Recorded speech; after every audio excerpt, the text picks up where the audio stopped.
Start. Hello everyone. Today we will be looking at Jain irrigation. Jain irrigation को हम लोग आज कवर करेंगे. इसकी हिस्ट्री देखेंगे, इसके कुछ फंडामेंटल्स देखेंगे और इस स्टॉक का इस समय आने का रीज़न समझेंगे. ओके, इसके कुछ इम्पोर्टेंट लेवल्स समझेंगे कि कहाँ पे बाय और सेल कर सकते हैं. Okay, so before that, welcome to Pinstock. My name is Mohit and we will be looking at Jain irrigation today. So overall अगर आप लोग कल का मार्केट देखा होगा तो काफ़ी अच्छा फॉल मिला होगा और आज के मार्केट में एक काफ़ी अच्छी रिकवरी हमें मिल चुकी है. मार्केट हमारा ऑलमोस्ट डाउन से रिकवर कर चुका है.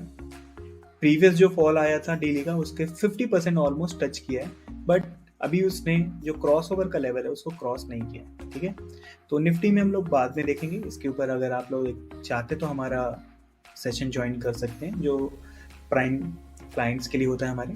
तो उसमें हम लोग अपनी रिसर्च को शेयर करते हैं उनके साथ. सो इसको हम लोग बाद में देखेंगे. अभी हम लोग का जो इम्पोर्टेंट स्टॉक है उसके ऊपर बात करते हैं, जैन इरिगेशन. सो जैन इरिगेशन का एक बार फटाफट हम लोग हिस्ट्री देख लेते हैं. हिस्ट्री में ये 2002 के आसपास ये स्टॉक आया था स्टॉक मार्केट के अंदर और 2002 से इसने काफ़ी अच्छी रैली लगातार दी, काफ़ी अच्छी इसकी वृद्धि और काफ़ी ज़्यादा न्यूज़ में ये रहा करता था.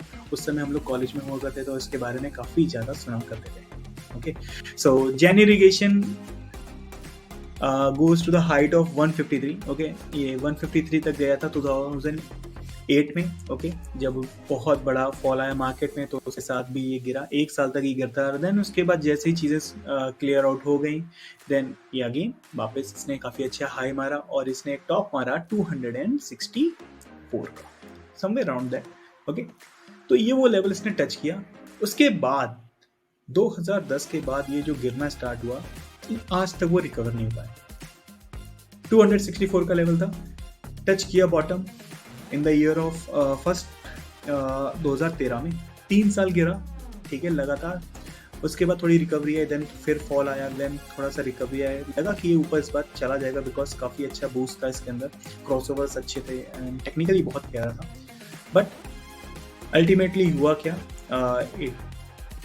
Touch this level. ओके, आप देख सकते हैं एक रेड लाइन को इसने टच किया है, देन उसका नीचे आ गया. आप ईएमए वगैरह लगा के देख लेंगे, आपको शायद ये नहीं मिलने वाली है. ना ये ईएमए में है ना ये एमए में है. बड़ी अनोखी चीज़ है ये, बट आप सभी लोग यूज़ करते हैं इसको. बट हमने इसको क्या किया, इसको प्लॉट कर दिया आपके चार्ट्स के ऊपर.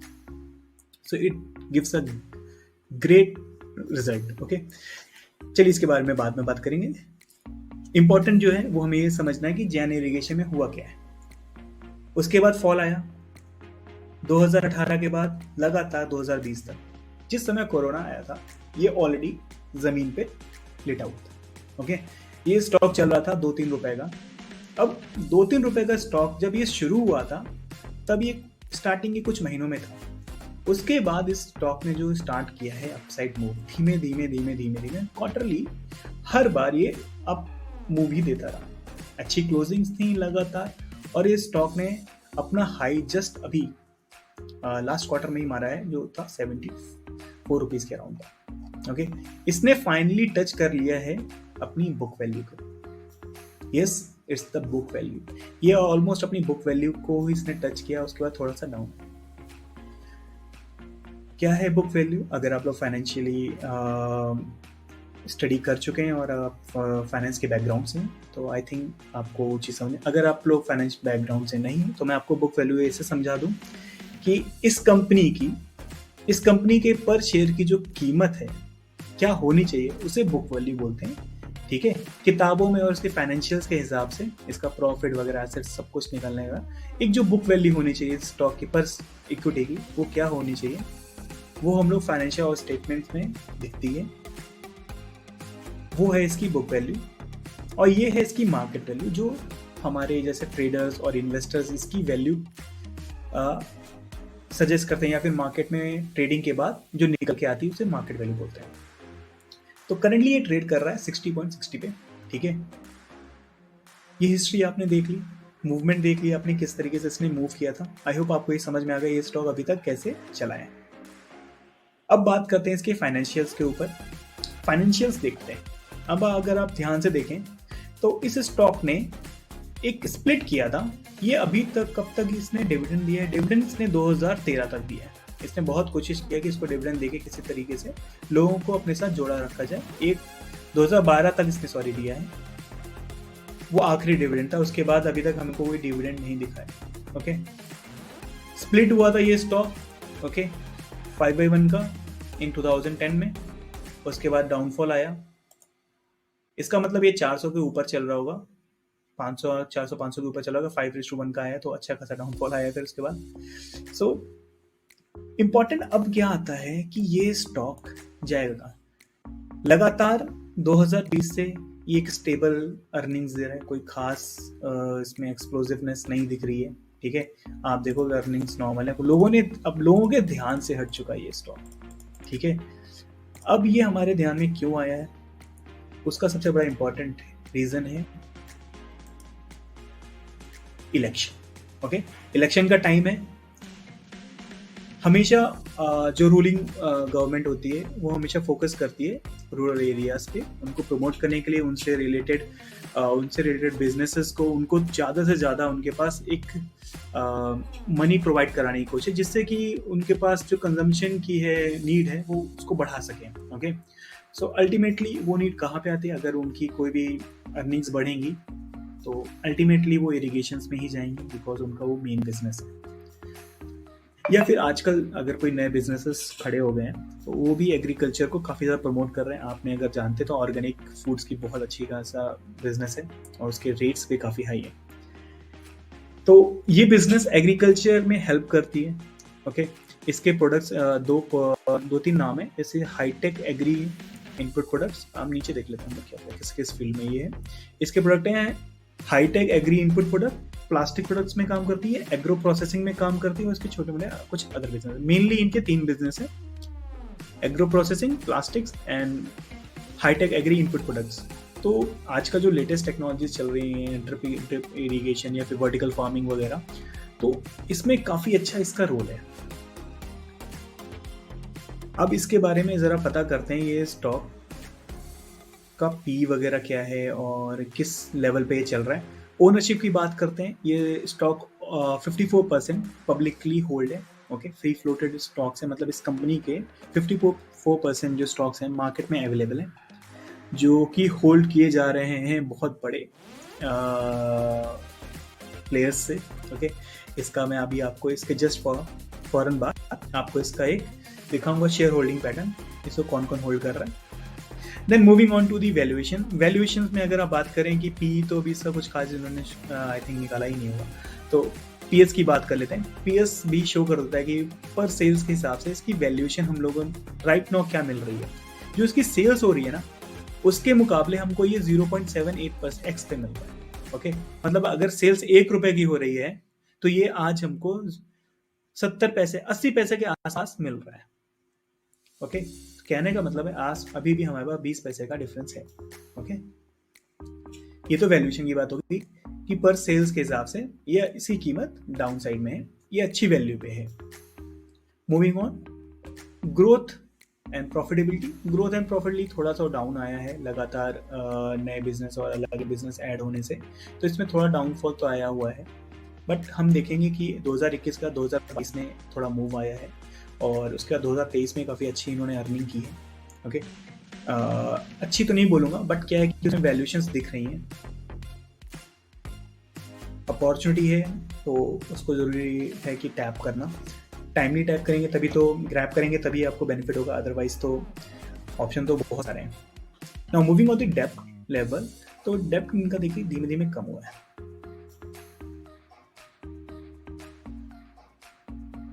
पहले 67 बिलियंस के समवेयर अराउंड था डेप्थ, वो अभी 39 बिलियंस के अराउंड रह गया है। ये 2022 का है। अभी हम लोग फाइनेंशियल्स देख लेते हैं, तो उसमें हमें ज़्यादा बेटर आई थिंक मिल जाएगा। 2023 में समवेयर अराउंड डेप्थ इनका 39 ही रह गया है। ठीक है, तो हम इसके फटाफट स्टेटमेंट देख लेते हैं। 2023 जो हमारा लास्ट क्वार्टर था सितंबर वाला, उसमें इनका आप देखेंगे जो बुक वैल्यू निकल के आई थी वो थी 76 रुपीज। करंटली स्टॉक चल रहा है 60 रुपए पे। और इसकी बुक वैल्यू जो निकल के आई थी वो थी 76 रुपीज। मतलब इसमें काफी अच्छी अभी अपॉर्चुनिटी है। ओके, इसको देख लेते हैं। अभी जो नेक्स्ट क्वार्टर में आने वाला है, अभी जो रिजल्ट आएंगे उसमें तो और हमें वैल्यू आई होप कि इंक्रीज हो। अगर वो इंक्रीज होती है ना तो this stock will rocket literally. और जो आप अभी मूवमेंट देख रहे हैं मार्केट के अंदर, जिसमें मूव आया है 2-3 रुपए से लेकर भी 60 रुपए तक, ये इसी वजह से ही आया है। ओके, क्योंकि मार्केट में प्लेयर्स ने इसमें एंट्री की है अच्छी खासी। ये थे फाइनेंशियल्स। बुक्स मैंने आपको दिखा दी, वैल्यूएशंस दिखा दी, इसकी एक्चुअल वैल्यूएशन है क्या।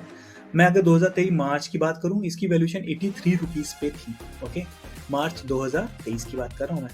और अभी 2024 आने वाला है, मतलब कुछ दिनों को 2 महीने के बाद हमें इसके नई वैल्यूएशंस पता चल जाएंगी। 2 महीने तो नहीं लगेंगे एक्चुअली, फिर रिजल्ट्स आते हैं, मार्च के रिजल्ट समवेयर अराउंड आएंगे, मई जून में आते हैं, तब जाके पता चलेगा। बट बिफोर द हैंड आप ये पता कर सकते हो क्वार्टरली के डेटा से कि ऑलमोस्ट वैल्यू अब 76 हो चुकी है, जो कि पहले 83 थी, अब 76 थोड़ा डाउन आई है, but it's not that bad. Okay, आइए हम लोग बात करते हैं इसके कैश फ्लो की बात। 2023 में अभी टीटीएम इनका वैल्यूएशन इन्होंने शो नहीं किया है, कोई बात नहीं, हम शेयर होल्डिंग पैटर्न पे चलते हैं सीधा। ठीक है, स्टेटमेंट में कुछ ज़्यादा ऐसा हौच पौच नहीं है, बिकॉज डेप्ट में थी कंपनी तो थोड़ा बहुत तो अप डाउन दिखेगा। बट आप देखिए कि धीमे धीमे इस कंपनी ने ग्रो अपनी कर रही है। ठीक है, इसमें फंड आ रहा है, सबसे बड़ी बात है कि इसमें फंड आ रहा है लोगों को जो हमसे अच्छी रिसर्च और बहुत सारी रिसर्च करके बैठे हुए हैं, वो इसके अंदर फंडिंग कर रहे हैं। वो कहाँ है, आइए दिखाता हूँ मैं आपको एक स्क्रीनशॉट। ये स्क्रीनशॉट में आप देखेंगे, आई होप आपको ये क्लियर होगा। अगर आप लोगों को क्लियर नहीं है तो प्लीज़ आप कमेंट में मुझे बता दीजिएगा, मैं इसका एक लिंक शेयर कर दूंगा डिस्क्रिप्शन में, आप लोग वहां से जाके देख सकते हैं। Now promoters are holding till December 2023 तक 26% की उनकी होल्डिंग थी, प्रोमोटर्स की ओनली। ओके, देन एफआईआईस की बात करते हैं।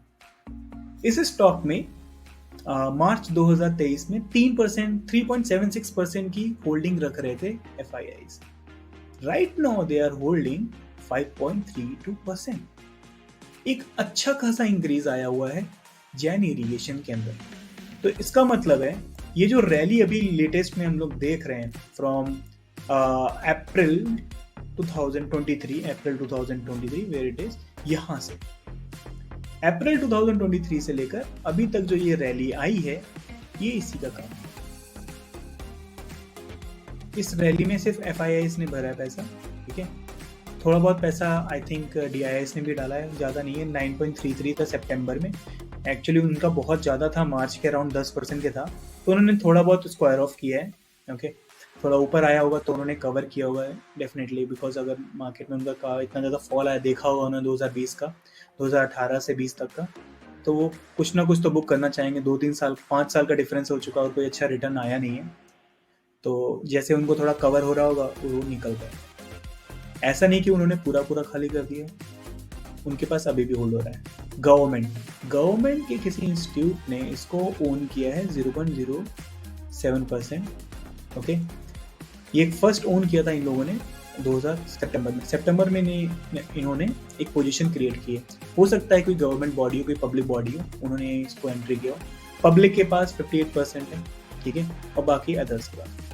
सो इससे आप एक ओवरव्यू ले सकते हैं कि इसके अंदर स्ट्रेंथ अभी भी बनी हुई है। जो इन्वेस्टर्स हैं, बड़े इन्वेस्टर या इंस्टीट्यूट्स हैं, वो इसके अंदर फंडिंग कर रहे हैं। ठीक है, अभी जो जनवरी का डेटा आएगा उसमें तो और भी अच्छा डेटा कुछ शायद निकल के आ जाए, अगर आता है तो that will be like phenomenal. ये स्टॉक को रॉकेट कर देगा वो चीज़। इसके अंदर अपॉर्चुनिटी है, ठीक है, स्पेस है, और इस समय इलेक्शन भी है सबसे बड़ी बात, तो उसका तो बेनिफिट मिलना ही मिलना है। इसको देखने के बाद अब हम लोग बात करते हैं कि इसके कुछ इंपॉर्टेंट लेवल्स कहाँ पे एंट्री वगैरह हम लोग करते हैं। तो फर्स्ट ऑफ ऑल हमने एक एंट्री हमारे जितने भी स्टाफ रहे मेंबर्स हैं उनको प्रोवाइड की हुई है, रिसर्च दी हुई है हमारी कि कहाँ पे बन सकती है। तो ये हमारी कुछ लेवल्स थे। फर्स्ट ऑफ ऑल हमें 26 रुपये के अराउंड ये निकला था, ठीक है, तो हमने एंट्री समवेयर अराउंड यहाँ पे कराई थी। आप 34 के अराउंड फर्स्ट एंट्री थी, तो काफ़ी अच्छी रैली आ चुकी है, पहली रैली आ चुकी है।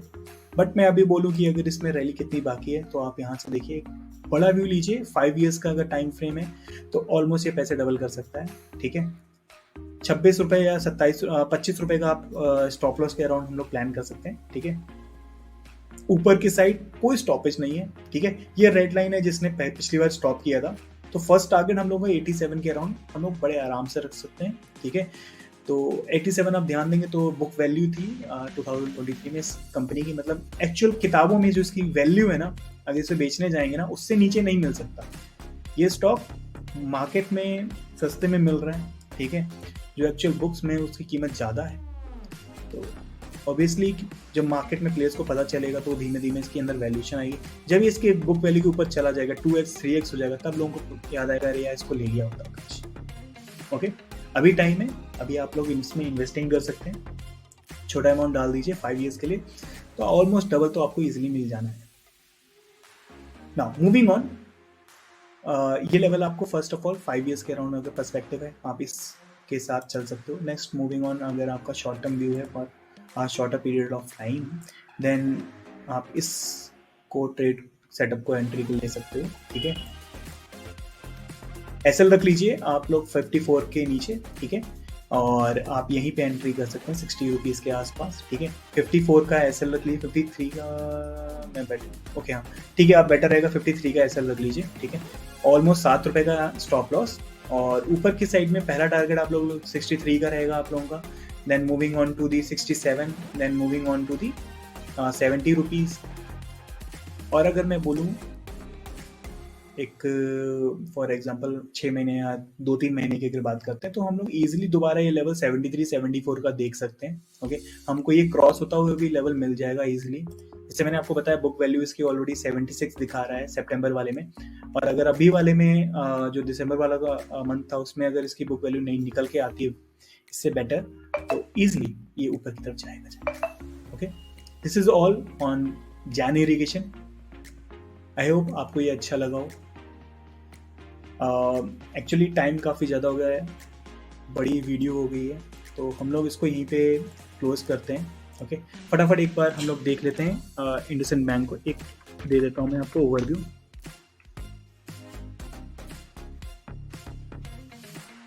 IndusInd bank, Shivraj, I hope आप इस वीडियो को देख रहे हो। अगर आप देख रहे हैं तो ये आपकी रिक्वेस्ट पे हम लोग ये आपको दिखा दे रहे हैं।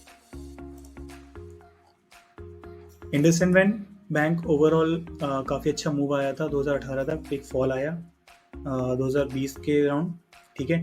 अभी ये रिकवर कर रहा है, इस लेवल जहाँ से इसने फॉल दिया था 2020 में जनवरी में, उसके ऊपर दिया है, एक सपोर्ट मिला है। तो अगर आप डेली का व्यू ले लीजिए, फॉर्मेशन कुछ इस तरीके से बनते हैं, ठीक है। ये लेवल हमको मिल सकता है 1414 रुपये का, ठीक है। तो यहाँ पे अगर आपको एंट्री मिलती तो आप बस यहीं पे एंट्री कीजिए, उससे पहले ऊपर कोशिश मत कीजिए, ठीक है। 1414, नीचे की तरफ 1385 रुपये, okay. This will be the best option. अगर ये ऊपर की तरफ चलना स्टार्ट कर देता है तो आप इस लेवल को ले लीजिए, 1530 रुपये या 1532 रुपये के जब ऊपर जाए और उसके ऊपर सेटल होना स्टार्ट करे, तभी वो स्टॉक ऊपर की तरफ जाएगा। This is our research, please आप अपनी खुद की रिसर्च जरूर कीजिए, ये मेरी रिसर्च है। मुझे ऐसा लगता है फाइनेंशियल्स इतना टाइम नहीं है हम लोग इसको देख सकें, ओके। सो इसके अलावा भी अगर आपको कोई क्वेश्चन हो, प्लीज़ आप मुझे कमेंट में राइट डाउन कीजिए, ठीक है। मैं कोशिश करूँगा उनको सॉल्व करने की। Thank you everyone.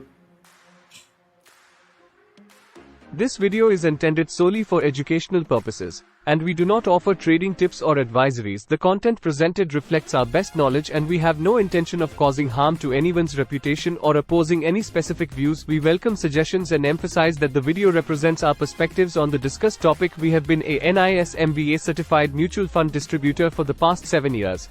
NISM was established in 2006 by the Securities and Exchange Board of India (SEBI). We are not SEBI registered financial advisors. We request all the listeners to do their research before mobilizing their money or making any financial decision.